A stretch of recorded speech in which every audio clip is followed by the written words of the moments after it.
గొర్రెల పథకము ఎన్ని గొర్రెలు ఇచ్చిండ్రో ఎన్ని గొర్రెలు ఉన్నాయో ఇవాళ మొత్తం లెక్కలు తేలినాయి.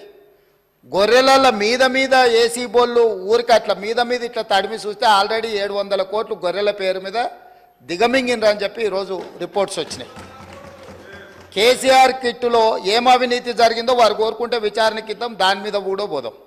ఇదే కాకుండా గొప్ప పథకం అని చెప్పిన బతుకమ్మ చీరలలో జరిగిన అవినీతి మీద కూడా బతుకమ్మ చీరలు చేనేత కార్మికులకు పని కల్పిస్తున్నాం అని చెప్పి సూరత్ వెళ్ళి కిలోల కింద చీరలు తీసుకొచ్చి ఆడబిడ్డల్ని మభ్య పెడితే ఆడబిడ్డలే బయటకు వచ్చి తగులబెట్టిర్రు. అవి ఏడగడుతురు వ్యవసాయ పొలాలలో పిట్టలను బెదిరించడానికి బతుకమ్మ చీరలు కడుతున్నారు. ఆడబిడ్డలు ఎవరు కట్టుకోలే అధ్యక్ష. అంటే బతుకమ్మ ఒక సెంటిమెంట్ తెలంగాణ ఆడబిడ్డలకు, ఆ సెంటిమెంట్ను కూడా దోపిడీకే ఉపయోగించుకున్నారు. గొర్రెలు మా యాదవ్ సోదరులు